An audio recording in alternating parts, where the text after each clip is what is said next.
the Mahdi, or the Qa'im, is the long-lost king of Israel. He's the promised king from the seed of David, who will rule in the end time, and he's the one who fulfills the promise and brings those three religions together. Wow, amazing.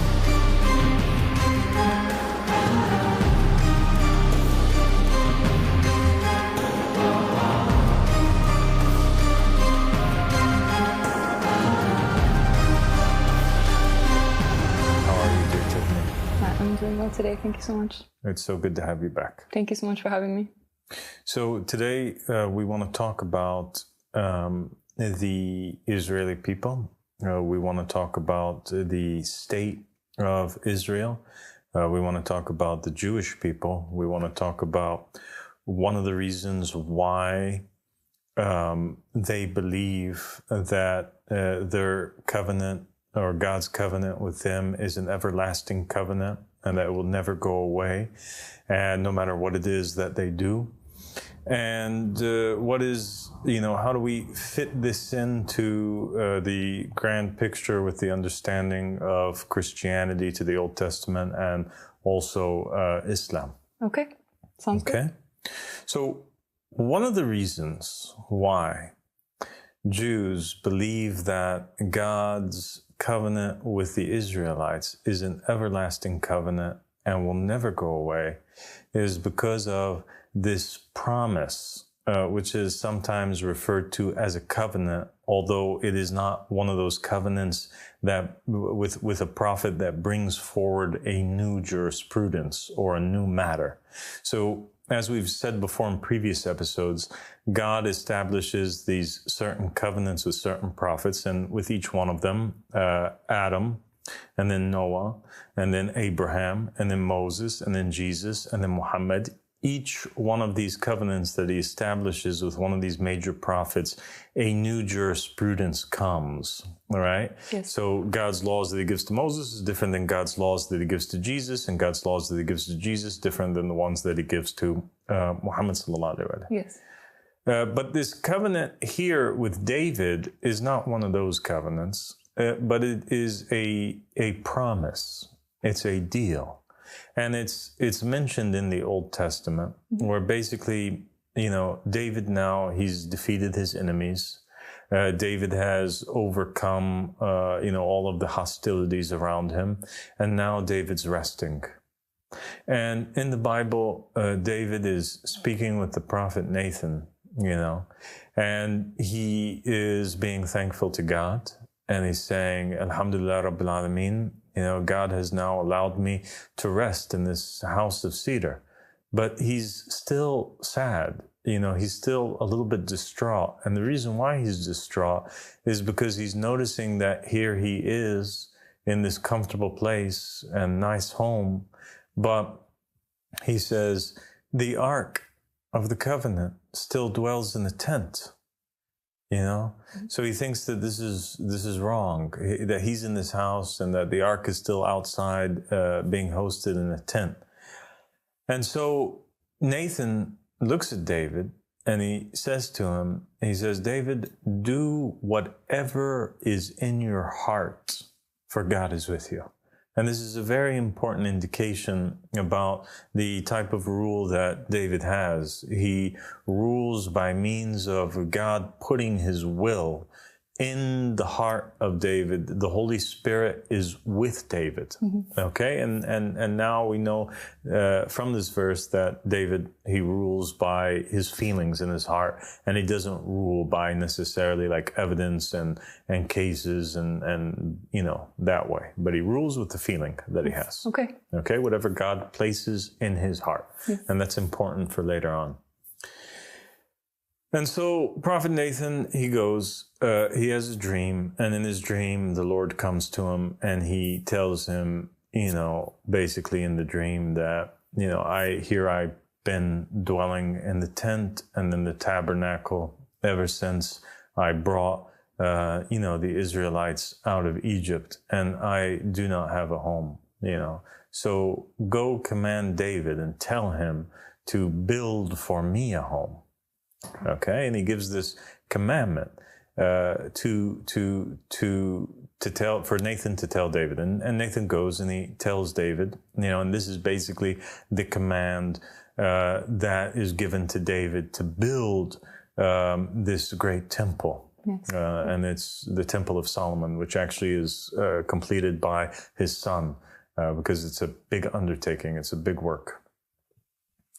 And Nathan narrates to David the dream, the commandment, but also there's more to the dream than just that. God tells David on the tongue of Nathan that if you do this for me, and you're going to do it for me, he says, I'm also going to do something for you. I'm going to make a home too for your people. I'm going to plant them here, in Israel. So that way they don't have to, wander around anymore. So now I've made a house for your people. You've made a house for me. I've made a house for your people. And I'm going to make a house for you, David, an everlasting house in which my name will rule forever. Okay. Okay? Yeah. And so God establishes in this one dream of Nathan's the commandment to build the temple, which is the house of God. Yes. And he also establishes that Israel is a home now for the Israelites. Yeah. And he also establishes that the rulers for Israel forever will be from the lineage or the house of David. Yes. So he establishes the house of David, the monarchy for Israel. Okay. Yeah. Okay? I see. It's no longer going to be a thing where he picks Joshua, son of Nun, to rule for a while, and then from another family he picks somebody else. No, he picks David and his lineage. Yes, I see. That there's this sort of transition from what had been before in the time of the judges, in the time of Samuel, like leading even Saul. Then David establishes this dynasty, which passes down to his son. Yeah, there's this change at that point. Yes. Yeah. And then God tells David, and I'm going to be with you forever. He says, anybody from this house that does iniquity, I'm going to punish them with a rod, and I'm going to beat them by the violence of the hands of man. So he's not going to tolerate any injustices to come from the rulers from the house of David, but he says, but I will never leave you. My mercy will never leave you. Okay. Okay? Okay. So it means what? It means that no matter what you do, even if you are, even if there's oppressors that come out of you through this lineage, no matter what it is that you do, you're going to get the karma for it. Bad things will happen to you, but I'm never, ever, ever going to leave you. God will forever rule, and God of the worlds will forever be with Israel and be with the house of David in particular. Okay. Okay. Okay? That's pretty clear. It is very clear. From this notion now, from this is one of the reasons why the Israelis, the Jews, they consider that, God had given them this promise, and there's no true God, there's no good God that will ever break his promise. And that is why the understanding came that the Messiah who was going to rule in the future had to be from the line of David. Yes. And even in Isaiah, which they take to, be talking about the Messiah, what does it say about the root? That he will bring up a root from Jesse, a stump from Jesse. So that's a stump from Jesse. Yes. So the root of David. The root of David, yeah. So it's the lineage of David. Yes. Somebody who's connected to David who will rule. Yes. Okay. So there you have this issue, and then you have the Christians. Now they understood it in the same way that the Jews understood it, And for that reason, it was very important for them to establish this connection that Jesus has to King David. Yes. Because if that connection is not established, then he's automatically disqualified from being, a ruler or the Messiah or a king that's chosen for Israel. Because God already promised David that any king that he would choose, anybody that would have the right to rule, would have to be from the lineage of David. Yes. And so they start off actually the book of Matthew with the genealogy of Jesus, yes. In which they count back his ancestors through his father. Yeah. And they say that he's the son of, that Joseph, and Joseph's the son of such and such, such and such, such and such, all the way back till King David himself. Yes, exactly. That's why this gospel has to start off like that, because this is one of the main proofs for Jesus. Yes. So now Christianity and Judaism, they're aligned on this aspect. Mm-hmm. Now you have Islam, and the main conflict now is between Muslims and between Jews. Mm-hmm. And you see on the world stage right now, Christians are sticking by Jews. And one of the reasons why they're sticking by Jews is because of that. Yeah. This understanding that God would forever be with the house of David. Yes. In the house of David, the tribe of Judah, yeah, one of the tribes of Israel. Yeah. And so therefore God is forever with Israel. Yes. But the Muslims come now, and the Muslims have a new prophet that's sent to them, and that's the Prophet Muhammad sallallahu alaihi wasallam. Yeah. And the Muslims are disconnected. I mean, they from this concept of the house of David. Yes, they're not a part of the house of David. No, so they're not a part of the house of David. They pop up somewhere else. Yeah.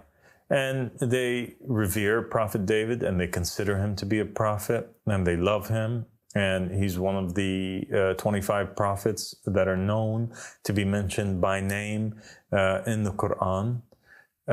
So they love him, but they don't have a belief that his house will always have God with them. Okay. So then we have Muhammad sallallahu alaihi wasallam. He comes, he establishes the religion of Islam, but he's establishing it as a worldwide religion. And this is what's agitating the Jews. If Muhammad had just come and said that I am a prophet, but not to the Bani Israel, not to the children of Israel, they would have had no problem with him probably. Yeah. But it was because Muhammad was insisting that he was a prophet that everybody in the whole world had to follow. Okay. Even the Israelites. Okay. See, the Israelites, they coexisted before with prophets that were non-Hebrew prophets that were sent to other nations, and they had no problem with that. Yeah. Balaam ibn Ba'ura, Balaam the son of Beor, in their text, in their stories, according to their beliefs, was a prophet who was at almost to the same rank as Moses, but to the he actually was at the same rank as Moses, but to the non-Israelites. Okay. Yeah. Okay. It's true. Yeah. They had no problem with this concept that God would send prophets to other people, but as long as they saw it as like an inferior jurisprudence that they would come with. They're like the chosen. They're the chosen people. So yeah, they have this special deal with God. It makes sense. They have this special deal. Their family, the descendants of Abraham through Isaac, have this special deal, but God still comes to others in a different way, in a lesser way. Yeah. But Muhammad is not leaving alone this idea that no, everybody has to follow me. Okay. Yeah. And he, out of the prophets that are mentioned in the Bible, he's mentioning the names mainly of Hebrew prophets. Mm-hmm. So in the Quran, it's mentioning Jesus, it's mentioning John, it's mentioning Zechariah, it's mentioning Elijah, it's mentioning Elisha, yes. It's mentioning all these different, it's mentioning Ezekiel. So all of these different Hebrew prophets, there's a focus on it. Yes. And so it's like, Adam, Noah, a few Arab prophets like Hud and Shu'aib and Saleh. And then And then you have Israelites, Israelites, Israelites. Moses is the most mentioned one. And then Jesus. And then it's like Muhammad sallallahu alaihi wasallam. Yeah. As if, and Muhammad sees himself as continuing along that path. Yes.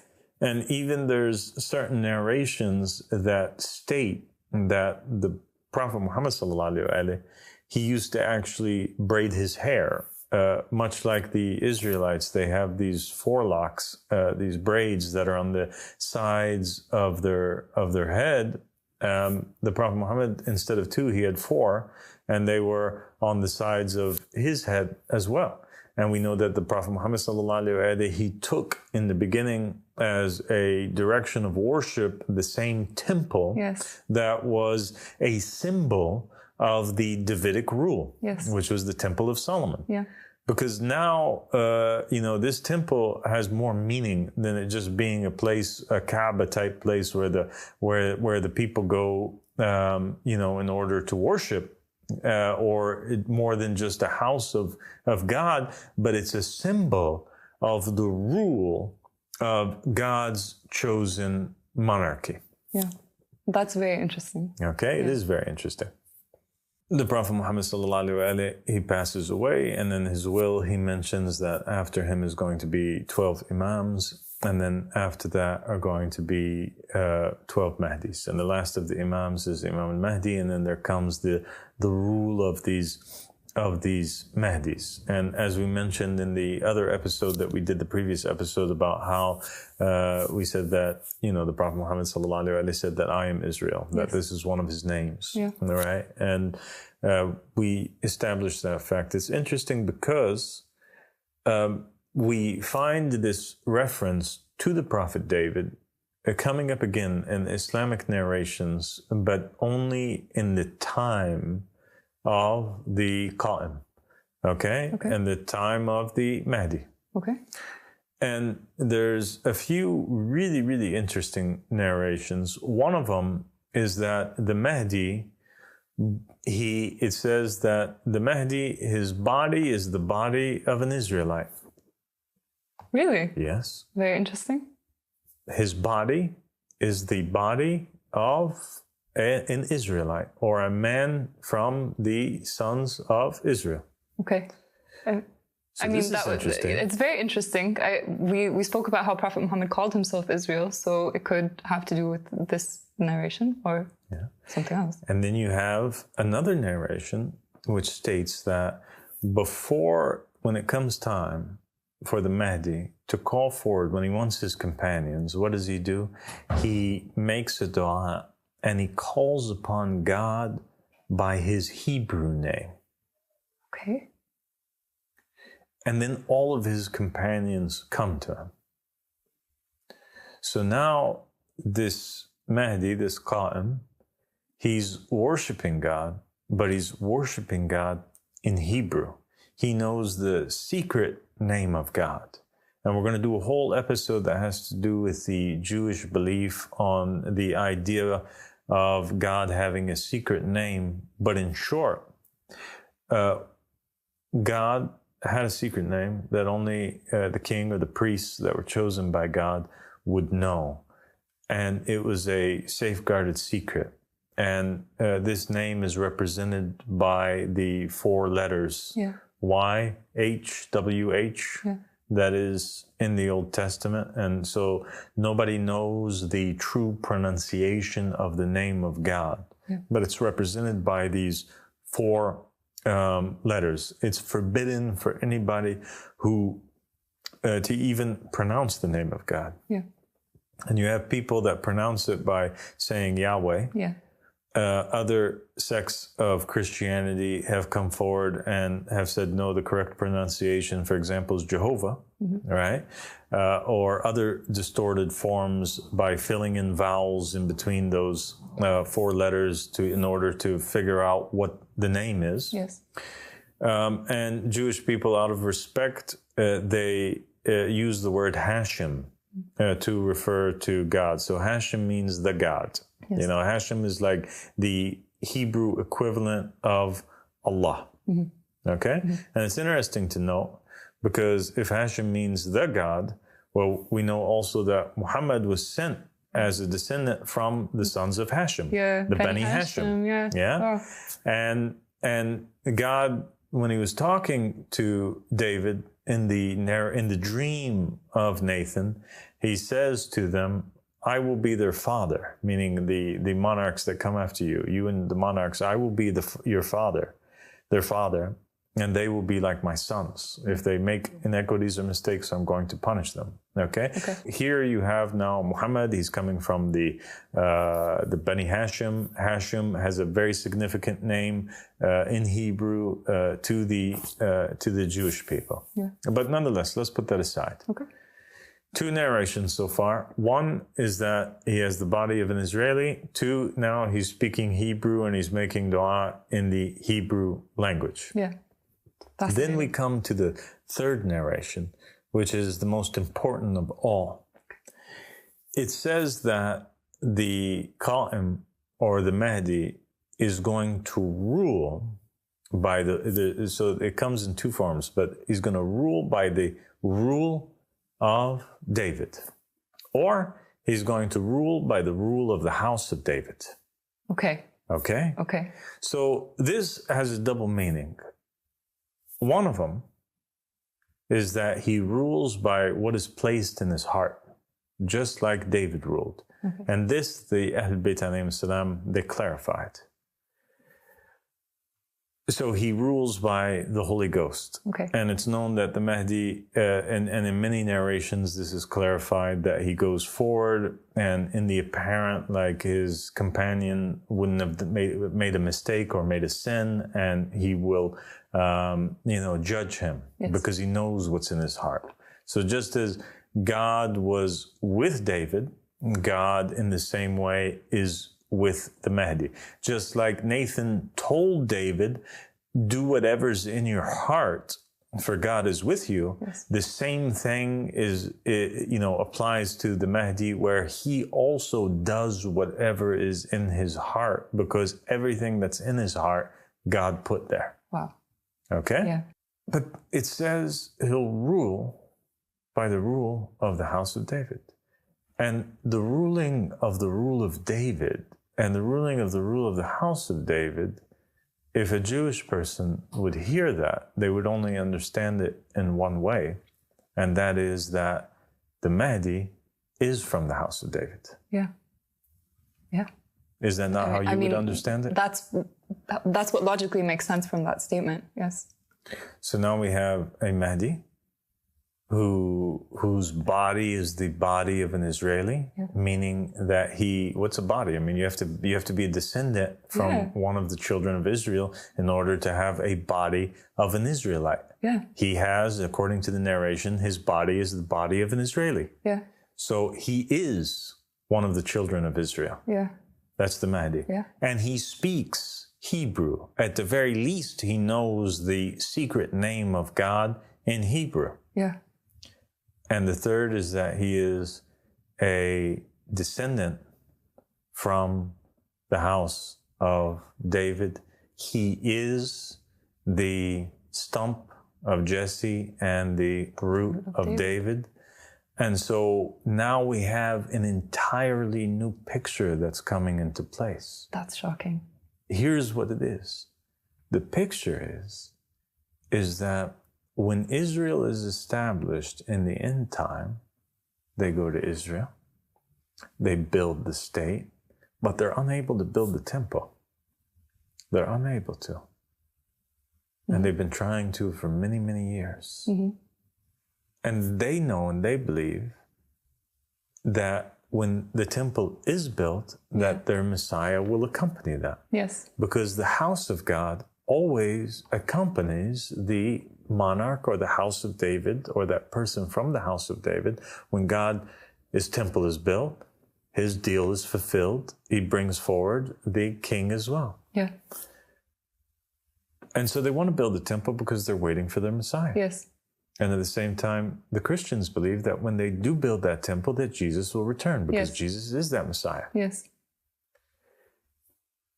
And so we have a picture where the true king, the Mahdi, who actually is just like the rest of most of Israel, scattered tribes, he's an individual who is appointed by God, who has a right to rule over Israel as the descendant from David and the promised one who's mentioned in Isaiah.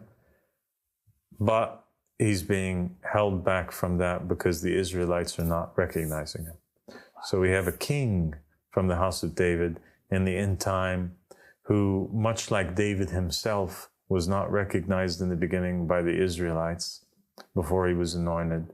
And he was just a shepherd in the same way the Mahdi is outcast.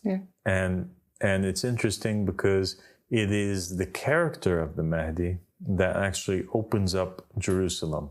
And he's the one who frees Al-Masjid al-Aqsa, and nobody else does, because it has to be this character who's a king who was supposed to rule Jerusalem, who would be also the Messiah from the line of David, if you want to think of it that way. Although he's the Mahdi and the true Messiah, he came, and that was Jesus.